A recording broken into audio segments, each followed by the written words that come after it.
சென்னை வளசரவாக்கம் காவல் நிலையத்தில் ஆஜராக வந்த சீமான் சற்று நேரம் ஒரு இடத்துல காத்திருந்தார். இந்த சூழலில் சீமானுடைய வாகனம் வளசரவாக்கம் காவல் நிலையத்தை நோக்கி போயிட்டு இருக்கிறதாக தகவல். செய்தியாளர் சதீஷ் முருகன் கூடுதல் விவரத்தோடு இணைகிறார். சதீஷ், இப்போ சீமான் எங்கே இருக்காரு, இன்னும் எவ்வளவு நேரத்தில் அங்கே வருவாரு, இப்போ இருக்கக்கூடிய கள சூழல் என்ன? நிச்சயமாக கார்கே வடபழனி நட்சத்திர விடுதியில வழக்கறிஞர்களுடன் ஆலோசனை நடத்திய பின்னர் அவரது காரில் நாம் தமிழர் கட்சியினுடைய ஒருங்கிணைப்பாளர் சீமான் புறப்பட்டு வளசரவாக்கம் நோக்கி காவல் நிலையம் நோக்கி வந்து கொண்டிருந்தார். அப்பொழுது திடீரென ஏவிஎம் ஸ்டுடியோ அருகே அவரது வாகனம் என்றது.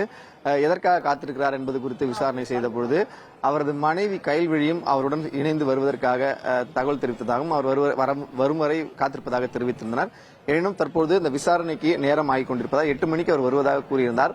தற்போது 9 மணிக்கு கடந்து செல்வதால் அந்த விசாரணை நேரமாகிவிடக்கூடாது என்பதற்காக அவர் புறப்பட்டிருக்கிறார். அவருடன் அவரது மனைவி வரவில்லை என்கிற தகவல் வெளியாகிருக்கிறது.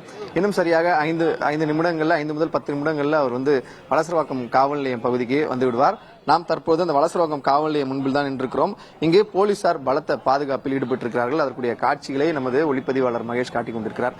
காவல் நிலையத்தினுடைய ஆய்வாளர்கள் தலைமையில சுமார் 20க்கும் மேற்பட்ட போலீசார் காவல் நிலைய வாயிலே காத்திருக்கிறார்கள். அதே போல வார்க்காடு சாலை வழியாக அவர் வரும்பொழுது 4 இடங்கள்ல அந்த ஸ்ரீதேவி குப்பம் சாலை பிரதான சாலையில இரும்பு தடுப்புகள் அமைக்கப்பட்டு போலீசார் பலத்த பாதுகாப்பில் ஈடுபட்டிருக்கிறார்கள். அதற்கான காட்சிகளை நம்மால் பார்க்க முடிகிறது. மேற்கு மண்டல இணை ஆணையர் சீஃபஸ் கல்யாண் தலைமையில இந்த போலீசார் பாதுகாப்பு பணி ஈடுபட்டிருக்கக்கூடிய சூழ்நிலையில ஆற்காடு சாலையிலேயே அவர் பல்வேறு வாகனங்களுடன் வந்து கொண்டிருப்பதாகவும், ஆனால் 2 கார்களை மட்டுமே அனுமதிப்பதற்கு காவல்துறையினர் சம்மதம் தெரிவித்திருக்கிறார்கள். நாம் தமிழர் கட்சியினுடைய ஒருங்கிணைப்பாளர் சீமான் அவர் வரக்கூடிய வாகனமும் அவருடன் இன்னொரு வாகனமும் வருவதற்கு அனுமதிக்கப்பட்டிருக்கிறது. அதிலும் பாதி வழியில், அந்த தெருவின் பாதி வழியில் மட்டுமே மற்றொரு வாகனம் நிறுத்தப்படும். அவரது கார் மட்டுமே காவல் நிலையம் வாசல் வரை அனுமதிக்கப்படுகிறது. அதற்கு பின்பாக அவர் உள்ளே சென்று அந்த விசாரணையினுடைய அந்த நடைமுறைகள் தொடங்கும் என்று எதிர்பார்க்கப்படுகிறது. ஏற்கனவே இந்த விசாரணையில கடந்த 2023ஆம் ஆண்டு நடைபெற்ற விசாரணையின் போது 50க்கும் மேற்பட்ட கேள்விகள் அவரிடம் கேட்கப்பட்டிருக்கின்றன. ஆனால் தற்பொழுது இந்த நீதிமன்ற உத்தரவின் அடிப்படையில் மீண்டும் இந்த விசாரணை தொடங்கப்படக்கூடிய சூழ்நிலை. அதே 50க்கும் மேற்பட்ட கேள்விகள் அவரிடம் கேட்கப்படலாம் என்று எதிர்பார்க்கப்படுகிறது. இந்த முறை அவர் எழுத்துப்பூர்வமாக அதற்கு பதிலளிக்க வேண்டும் எனவும் தெரிவிக்கப்பட்டிருக்கிறது. இந்த விசாரணையின் பொழுது அனைத்துமே முழுக்க அந்த கேமராக்களில் பதிவு செய்யவும் காவல்துறையினர் ஏற்பாடு செய்திருக்கிறார்கள்.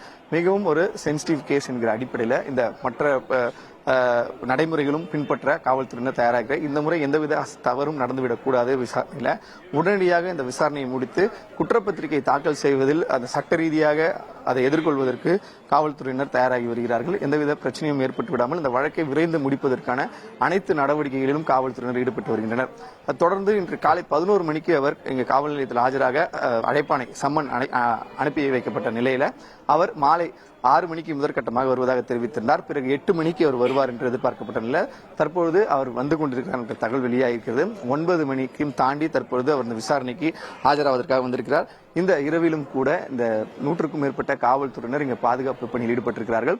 வழக்கமாக இந்த தெரு முழுவதுமே இந்த கடை வீதிகளாக காணப்பட்டிருக்கக்கூடிய சூழ்நிலையில நாம் தமிழர் கட்சியினுடைய தொண்டர்கள் கூடியதால் இரவு 8 மணி அளவிலேயே அந்த கடைகளானது அந்தந்த உரிமையாளர்கள் அடைத்து விட்டு சென்றிருக்கிறார்கள். எனவே இந்த தெரு முழுவதுமே இருட்டாக காட்சியளிக்கிறது. அதே போன்று அசம்பாவிதம் வேறு ஏதும் சட்ட ஒழுங்கு பிரச்சனை நடந்துவிடக் கூடாது என்பதற்காக அந்த தொண்டர்கள் வேறு ஏதும் பிரச்சனையில் ஈடுபட்டால் அவர்களை உடனடியாக கைது செய்வதற்கான கைது வாகனமும் தயார் நிலை வைக்கப்பட்டிருக்கிறது. இந்த மாநகர பேருந்து 2 தயாராக நிறுத்தி வைக்கப்பட்டிருக்கிறது.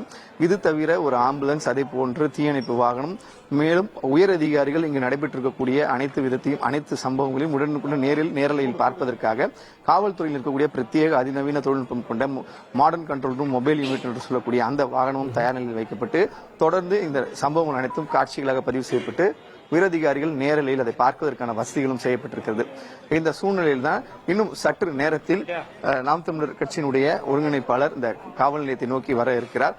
அப்பொழுது அவர் உள்ளே வரும்போது வெளியே காத்திருக்கக்கூடிய தொண்டர்கள் அவரது வாகனத்துடன் சேர்ந்து உள்ளே வருவதற்காக உள்ளே வர முயற்சி செய்வார்கள். அப்போது அங்கு சிறு தள்ளுமுள்ளு ஏற்பட வாய்ப்பு இருப்பதால் அந்த ஆற்காடு சாலை மற்றும் இந்த ஸ்ரீதேவி குப்பம் பிரதான சாலை சந்திப்பில் காவல்துறையினர் கூடுதலாக அங்க குவிக்கப்பட்டிருக்கிறார்கள். அவர்கள் ஏற்கனவே தெரிவித்தது போல 2 கார்களை மட்டுமே அனுமதிக்க காவல்துறையினர் சம்மதம் தெரிவித்திருக்கிறார்கள்.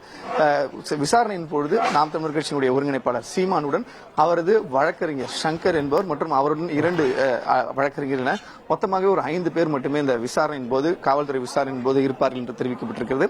இந்த வழக்கு விசாரணை என்பது காவல் ஆய்வாளர் சட்ட ஒழுங்கு காவலர் வளசரவாக்கம் சட்ட ஒழுங்கு காவலர் ஒருங்கிணைப்பாளர் அன்பரசு தலைமையில் நடைபெற இருக்கிறது. அதே போல டிஎஸ்பி என்று சொல்லக்கூடிய டிஎஸ்பி ரேங்கிற்கு ஏசி அவரும் இந்த விசாரணை என்பது உடன் இருப்பார் என்று எதிர்பார்க்கப்படுகிறது. ஏற்கனவே நாம் தெரிவித்தது போல சட்ட ரீதியாக இந்த முறை எந்தவித பிரச்சனையும் ஏற்பட்டு விடாமல் காவல்துறையினுடைய விசாரணை முழுமையாக முடித்து இந்த வழக்கை முடித்து வைக்க வேண்டும் என்கிற அடிப்படையில் மிக தீவிரமாக காவல்துறையினர் இந்த வழக்கை சட்ட வல்லுநர்களுடன் பல்வேறு ஆலோசனைகள் நடத்தியும் அதே போன்று உயரதிகாரிகளினுடைய அறிவுறுத்தலின் பேரிலும் மிக நுணுக்கமாக இந்த வழக்கை நடத்தி வருகிறார்கள். விசாரணை நடந்து வருகிறது. செய்திகளை உடனுக்குடன் தெரிந்து கொள்ள உடனே சப்ஸ்கிரைப் பண்ணுங்க.